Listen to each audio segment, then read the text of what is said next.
Salam inovatif agriculture.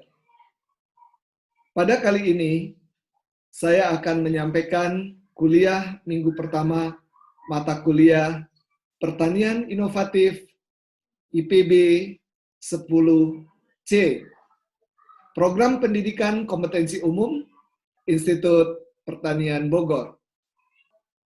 Saudara-saudara sekalian, pada kuliah satu ini akan disampaikan topik pertanian dan kaitannya dengan kehidupan dan peradaban manusia.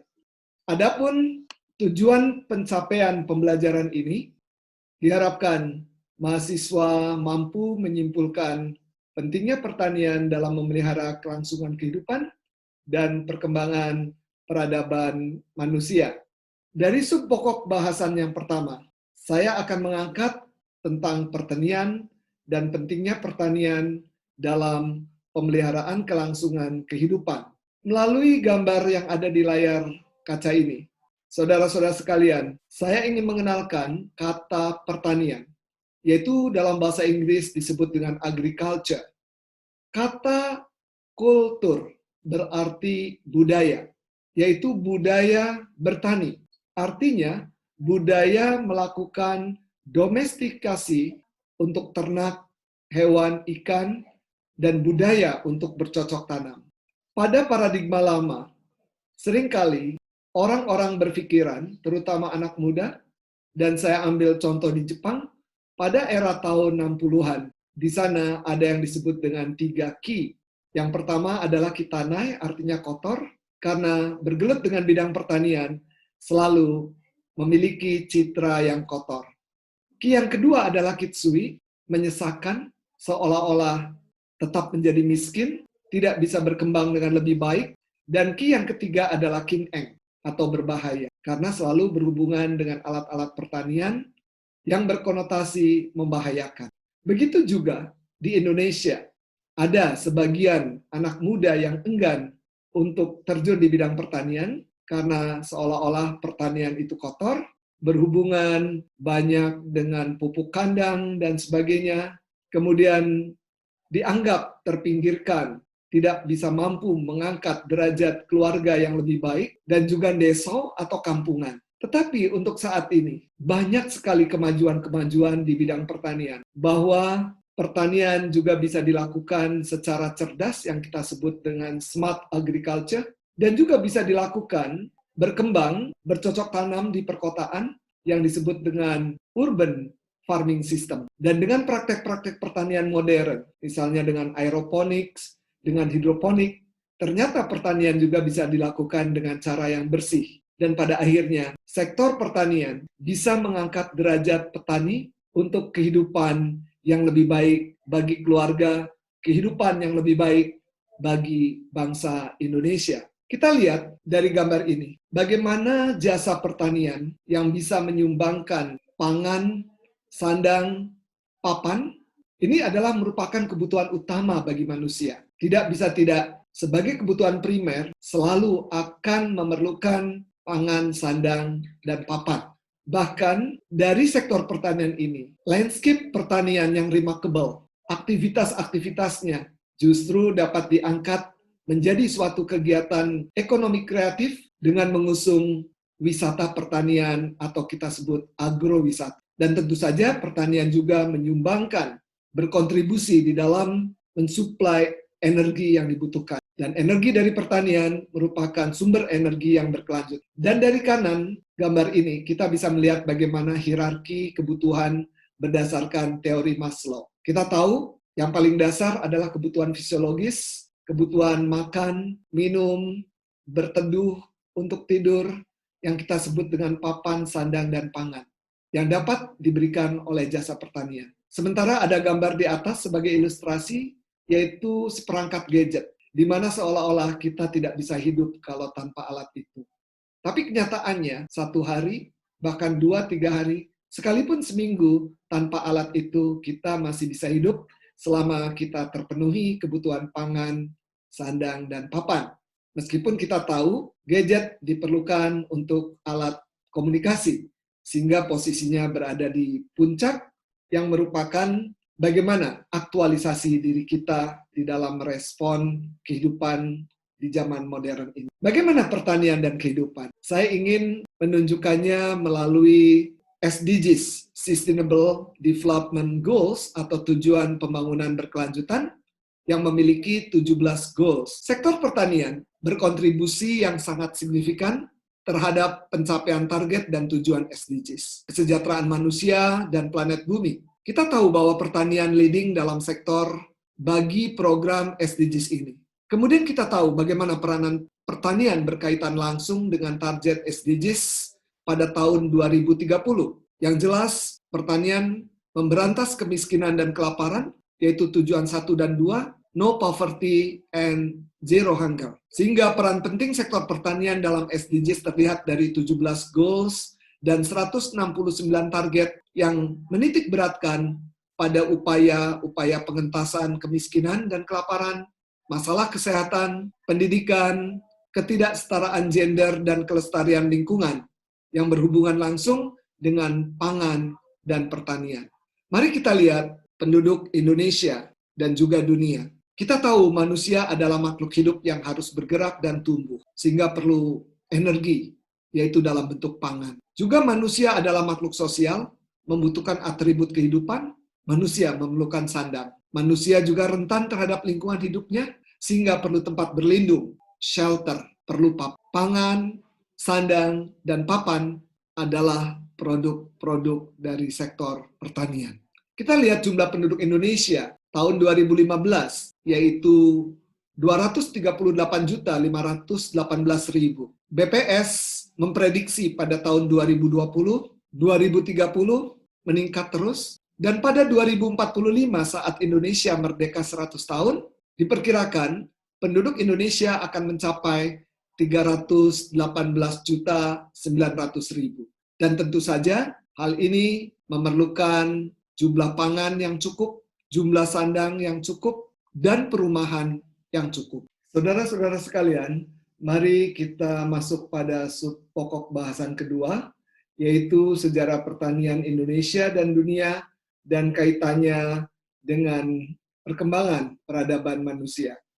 Kalau berbicara sejarah, maka kita akan berbicara ruang dan masa, tempat dan perjalanan waktu dari kegiatan pertanian itu sendiri. Sebagaimana yang tadi kita sampaikan, bahwa perjalanan aktivitas pertanian manusia di muka bumi, khususnya juga di Indonesia, juga dimulai dari sebagai pengumpul dan sebagai pemburu dan pengumpul, yaitu hunter and gatherers. Kemudian masuk pada masa Neolithic Revolution, dan berikutnya pada domestication of plant and animals. Ini berarti dimulainya tradisi bercocok tanam, kemudian domestikasi dari hewan-hewan liar menjadi ternak, dan mereka mulai sejarah atau kehidupan yang menetap. Berikutnya pada masa diffusion of agriculture, dan juga kita bisa lihat bukti-bukti pertanian di masa lalu. Misalnya saja kita menyaksikan ya adanya relief pada candi, kemudian juga ada bukti munculnya padi di persawahan atau budaya menanam padi di sawah. Ini juga menunjukkan adanya rekayasa di dalam pengelolaan air, sehingga mereka mulai melakukan pertanian menetap. Kemudian berikutnya juga di Indonesia, terutama pada masa kolonial, muncul berbagai macam perkebunan, antara lain tebu, karet, teh, kina, dan coklat, dan juga muncul pabrik gula, pabrik teh, dan sebagainya. Kemudian berikutnya, pada masa agricultural industrialization, di sini muncul bagaimana industri-industri mekanisasi pertanian. Pertanian dilakukan dengan cara-cara mekanik yang lebih modern, dan pada awal dari tahun 1960-an, kita kenal ada suatu gerakan revolusi hijau atau the Green Revolution. Dimulainya intensifikasi pertanian untuk memenuhi kebutuhan pangan yang tinggi akibat ledakan penduduk. Kemudian modern agribisnis, dan juga kita ketahui bagaimana sejarah ekspor produk pertanian dari bahan mentah seperti kayu gelondongan, ikan, udang, teh dari Indonesia ke negara-negara di luar. Kemudian bagaimana cara manusia mendapatkan makanannya? Kita ketahui bahwa produktivitas ladang didukung oleh kesuburan lahan yang baru dibuka, yaitu hutan. Kemudian dibuka menjadi ladang atau tegalan pada 1, 2, 3 masa tanam, maka akan turun kesuburannya.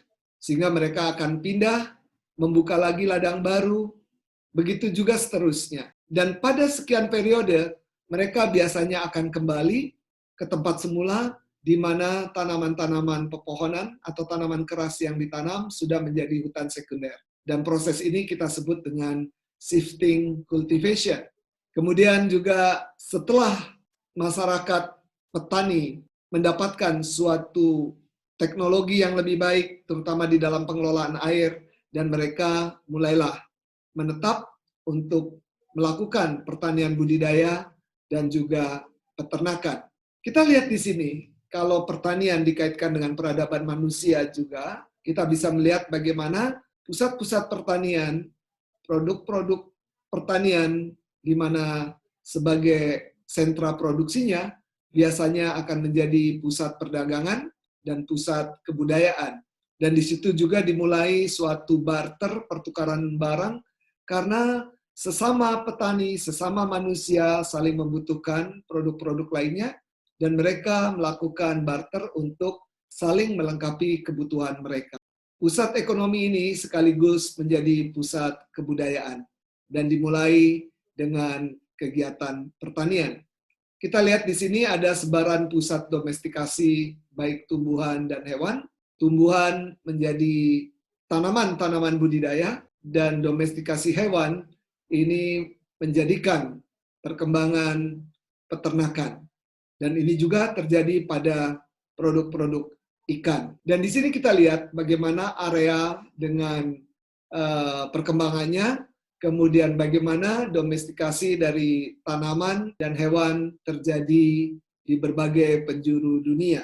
Kita lihat juga bagaimana pertanian di Indonesia. Kita bisa membagi bagaimana sebelum proklamasi kemerdekaan 1945, dan di sisi kanan kita melihat bagaimana pertanian Indonesia setelah proklamasi kemerdekaan 1945. Kita kenal ada era Portugis dan VOC, kemudian masuk era sistem pajak tanah, era tanam paksa, lalu muncul hukum agraria pada masa kolonial, dan juga ada politik etnik. Dan kita coba melihat bagaimana pertanian Indonesia setelah proklamasi kemerdekaan. Kita sebut dengan era Orde Lama, yaitu 1945 sampai 1967. Dan pada masa ini sebenarnya Presiden pertama kita, yaitu Bung Karno, juga menyatakan bahwa pertanian pangan adalah hidup mati suatu bangsa. Disitulah mulai dibangun Institut Pertanian di Bogor. Kemudian pada era Orde Baru 1967 sampai 1997, di bawah kepemimpinan Presiden kedua, kita kenal dengan Pak Harto, kita mampu berswasembada beras. Dan berikutnya, pada era reformasi 1998 sampai 2014, juga diikuti dengan era pertanian, di mana muncul kemajuan-kemajuan pertanian di Indonesia. Dan terakhir saya ingin menyampaikan bagaimana tantangan bagi pertanian, khususnya kepada saudara-saudara generasi muda Indonesia. Di sini ada 10 tantangan. Yang pertama, bagaimana meningkatkan produktivitas pertanian secara berkelanjutan. Kemudian ini juga ditentukan untuk memenuhi permintaan yang selalu meningkat dari masa ke masa. Yang kedua, tantangannya adalah memastikan basis sumber daya alam yang berkelanjutan. Tantangan yang ketiga, bagaimana kita bisa mengatasi perubahan iklim dan intensifikasi bahaya alam. Yang keempat, bagaimana kita memberantas kemiskinan dan mengurangi ketimpangan yang ada. Yang kelima, juga bagaimana kita ditantang untuk mengakhiri kelaparan dari segala bentuk malnutrisi. Kemudian yang keenam, membuat sistem pangan lebih efisien, inklusif, dan tangguh. Tantangan yang ketujuh, meningkatkan peluang memperoleh penghasilan di daerah perdesaan dan mengatasi akar penyebab migrasi masyarakat desa yang berbondong-bondong pindah ke kota. Yang kedelapan, bagaimana kita membangun ketahanan terhadap krisis, bencana, dan konflik yang berkepanjangan. Yang kesembilan, mencegah pertanian lintas batas dan ancaman sistem pertanian dan sistem pangan yang muncul. Dan terakhir, bagaimana kita mengatasi kebutuhan akan pemerintahan baik nasional dan internasional yang koheren dan efektif. Solusinya adalah dengan pertanian inovatif. Karena itu, dengan K2020, Institut Pertanian Bogor menjadi pelopor untuk mengusung satu mata kuliah dengan judul Pertanian Inovatif. Dan tentu saja kita akan memberikan materi-materi yang akan datang antara lain dengan Smart Agriculture dan pertanian berbasis industri 4.0, dan tentu saja ini diharapkan untuk menghadapi di waktu yang akan datang dengan farming technology, yaitu melalui precision farming, urban agriculture, soilless based agriculture. Demikian kuliah pada minggu pertama. Selamat belajar, sampai bertemu kembali pada kuliah minggu kedua. Salam inovatif agriculture.